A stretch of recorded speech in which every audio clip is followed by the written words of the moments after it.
હાલ ભારત સરકાર દ્વારા જે નિર્ણય લેવામાં આવ્યો છે તો ખાસ કરીને સપ્ટેમ્બર મહિનામાં અમેરિકાથી જે લોકો કપાસની આયાત કરશે એના પર ટેક્સ મુક્તિ આપવામાં આવી છે। આ નિર્ણયને તો અમે સખત શબ્દોમાં વખોડીએ છીએ, ખેડૂત વિરોધી નિર્ણય ગણીએ છીએ, કારણ કે ખેડૂતોનો કપાસ, જે ખેડૂત કપાસનું ઉત્પાદન કરે છે એનો ઉત્પાદન ખર્ચ દિવસે દિવસે વધી રહ્યો છે। ઉત્પાદન વધી શકે એના માટે સરકારે કોઈ પ્રયત્ન નથી કર્યા। ખેડૂતને સમયસર સિંચાઈનું પાણી આપવામાં નથી આવતું, સમયસર રાસાયણિક ખાતર આપવામાં નથી આવતું, ક્યાંક ને ક્યાંક નકલી બિયારણો પણ બજારમાં એટલા બધા વેચાય છે જેના કારણે ખેડૂતોનું ઉત્પાદન ઘટ્યું છે। ખરેખર ઉત્પાદન વધારવાનું હોય અને ખેડૂતને પોતાની જણસના પૂરતા ભાવ અપાવવાની જવાબદારી સરકારની બને।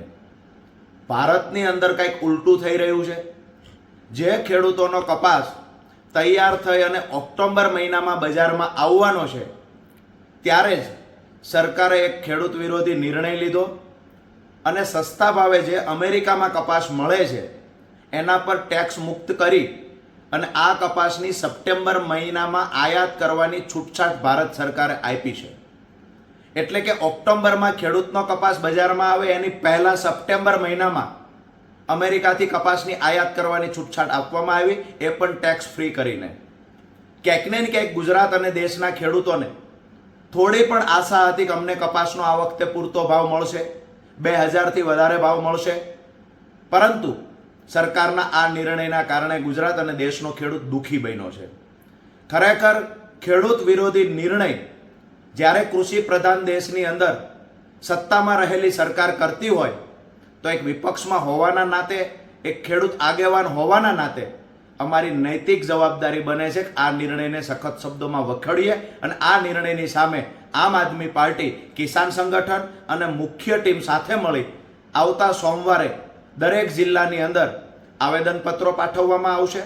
ત્યાર પછી પણ જો સરકાર આ નિર્ણયને પાછો નહીં ખેંચે તો પછી ન છૂટકે ખેડૂતો મોટી સંખ્યામાં આંદોલનનો રસ્તો પણ અપનાવશે। ખરેખર દરેક જિલ્લાઓમાં સભા કરવાની થાય તો પણ આમ આદમી પાર્ટી કરશે।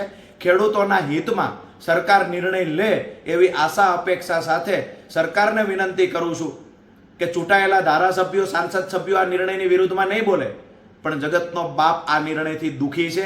સરકાર ફરી વખત પુનઃ વિચાર કરે અને ખેડૂતના હિતમાં નિર્ણય લઈ ખેડૂતને પૂરતા ભાવ મળે એ માટે થઈ અમેરિકાથી જે કપાસની આયાત કરવાની વાત છે એના પર રોક લગાવવામાં આવે। આભાર।